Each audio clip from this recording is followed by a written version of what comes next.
Hey, friends and fam. I wanted to jump on here and talk to you guys a little bit about what's going on with us, but also share my experience with not just what we're doing, but the process of making decisions. So I'm going to give people a moment to kind of hop on here. I'm hoping that this would be fruitful and beneficial for any and everyone who has the time to actually jump on here, because I'm taking the time to share with you guys from the heart what is some things that I've come across. As a father, as a husband, as a small business owner, there are many decisions that I deal with on a daily basis, as many of you do as well. Especially if you are any of those three things, or even one of those three things, or all of those three things, there are going to be a number of decisions that you have to make, and you cannot allow anyone else to make them because they are your responsibility. And I think this applies to any and everyone. And I want to talk about being decisive amid uncertainty. So, what does that look like? Well, obviously, I've shared in my 3:30 a.m. lives that I've been reading this book, and it has definitely helped me come to some vital conclusions on my own journey, and the way I'm walking out and making decisions as a leader within my household, within my community, within my business. And what I've seen often is that there are going to be tons of decisions to be made, and no one else has the responsibility of making those decisions but me. Now, granted, my wife definitely is part of the decision making process. As the old adage goes, the husband may be the head of the household, but the wife is the neck that turns the head. So she definitely has influence in there, but overall, it's my responsibility to direct us in whatever the path is that we are going next. And since we work together, that also stems into our business. So that being said, there are tons of important decisions to make. I just made another one today. And of course, it's a financial commitment. Also, it's a commitment to the long-term success of our business, but it's an important thing. And I can't just leave it there and not actually make a move on it. Because the longer we actually wait to make that move, our opportunities dry up, they dwindle, they go away. And it's just that simple. So I know I'm getting a glare off of this. Forgive me. I'm super blind without my glasses. So that's one thing you'll come to learn. But we're talking decisiveness amid uncertainty. And life has tons of important decisions. So there are four main points that I want to kind of cover as I have your ear, your attention. And I want you to stick around for all of them, because each point is as important as the previous point, or more so, depending on where you're at in this walk. Number one, do not act blindly. Whatever your decision to make is, you should not make it in haste or act blindly as though this decision is not going to have consequences. It will have good consequences, and it will have bad consequences, whatever it is. You shouldn't take longer picking out what you're going to drink from Starbucks than you should on these important decisions. And you shouldn't just go with your very first option on anything, because you would not get to the actual value that you're seeking by doing that. I'll give you an example. when we got rid of our Jeep, our first offer was like 17,000, and we could have took that, or we could have kept looking.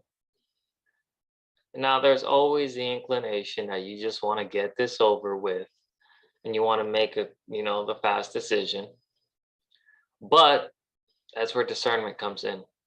And you have to understand that the bigger the decision, the longer you should actually dwell on it and really invest your time into doing as much research as possible.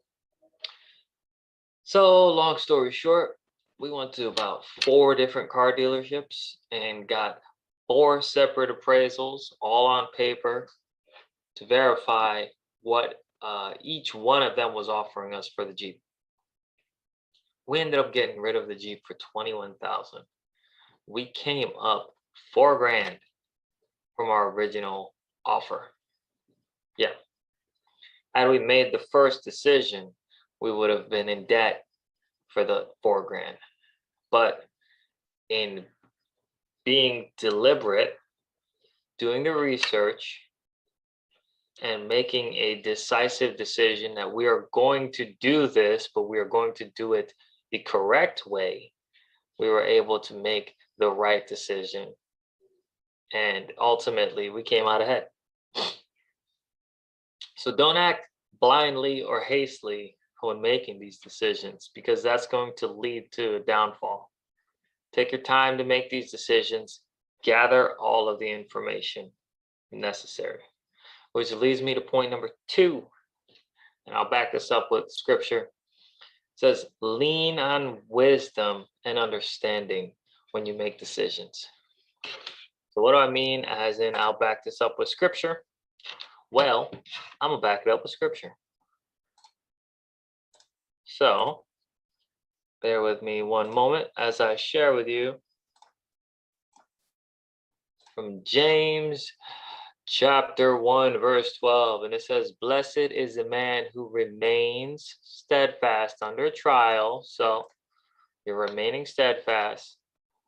For when he has stood the test, he will receive the crown of life, which God promised to those who love him. So actually, I read you the wrong one, and I apologize for that. This is the one I meant to read from Isaiah chapter 30, verse 21. And it says, and your ears shall hear the word behind you saying, this is the way, walk in it. When you turn to the right or the left, or walk in it, when you turn to the right or when you turn to the left. So you'll hear that voice of wisdom telling you, this is the way to walk into it. And then there's also another verse which I should have pulled up that says there is wisdom in having a multitude of counselors. And there's definitely wisdom in having a multitude of counselors so that you can make the very best decision for yourself possible. But when you know the way, you have gained that wisdom, that knowledge, that understanding, know to walk in it and go straight down the straight and narrow. Don't look to the right, don't look to the left. Don't worry about what he's doing, what he's doing, what he's doing, what she's doing, what they're doing. Forget about it. You need to worry about what you're doing. So this is the way, walk in it. Brings me to my third point, and that is that it will be tough, but decision making is a necessity in life. And being that it's a necessity, you have got to own the outcome, whether it's good or whether it's bad. The outcome, you just have to acknowledge and own it. Sometimes you're going to make the wrong choice. Sometimes you're going to make a great choice. If you go ahead and you do your due diligence, you seek the wisdom that is necessary, You seek as much understanding that is necessary. You take your time in making the decision. And when you do it, you act decisively. And I guarantee you, more often than not, you will see positive outcome from the choices that you make. But should you do the opposite, where you don't seek wisdom or counsel because all you think is that you have the answers and everything that you need to know is in here, that's a recipe for disaster. You add to that you act blindly, you act hastily, you go ahead and you make a decision without even thinking about it, or you think more about what you're going to eat for dinner than you do on this decision that may cost you thousands of dollars, then it's a recipe for disaster.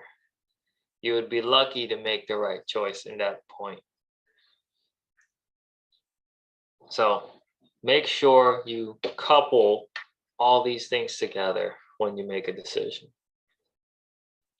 And lastly, don't wait and see. This is a pitfall that many people fall into all the time.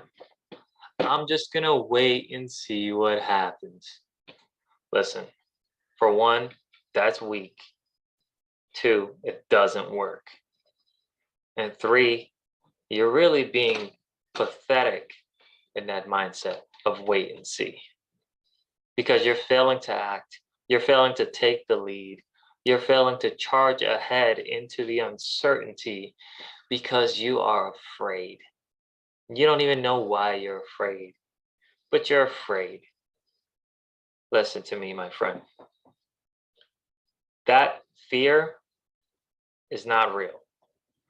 It is something that is made up in your head, that is put there to stop you from being great. It is there to stop you from making the decision to change your future and to change your life. And it's not put there by God. So that is a decision of being reactive rather than proactive. And if you have followed anything in life or learned anything, every time you've been reactive instead of proactive, I guarantee if you reflect on it, it didn't turn out in your favor. So why would it do it now? Albert Einstein said that insanity is doing the same thing over and over and over and expecting a different outcome. But that's insane to wait and see. Go ahead and make the choice and then own the choice. Whether you're right or you're wrong, own it. Every bit of it, because that's your choice. And guess what? You get to make the choice. And it's your responsibility if you're leading others to make the choice, and don't let them make it for you, because then you're not leading anyone. Anyways, those are some helpful tidbits on being decisive in the face of uncertainty. And for me, they've helped me act and be proactive rather than go ahead and resigning myself to the fears that I have, because I have fears like anyone else. I just choose not to live in them. I see them and I acknowledge them, and then I make a decision and I walk straight into them. And that is what we are called to do as Christians as we walk in faith. Is we're supposed to see the fear and walk into it. There's a verse, though I walk through the valley of the shadow of death, I will fear no evil. There you go. That's God speaking to you right there, saying, hey, you see it, walk straight through it, for I am with you. And friends, that's the only choice we really have. Anyways, I hope this has been helpful, beneficial. If it has, let me know. I would love to go ahead and start a dialogue. I would love to talk to you. If you are seeking help and you want to make a decision on your life, you're looking for life coaching, you're looking for leadership coaching, I offer that. If you're looking for health, nutrition, any ways that we can help you, we are here to listen. We are here to help you. It doesn't hurt to contact others who may be able to help you, because I've done it and I've contacted those who are able to help me. And thank God that I did. So humble yourselves and reach out. Anyways, guys, I'm going to go enjoy some time with my daughter.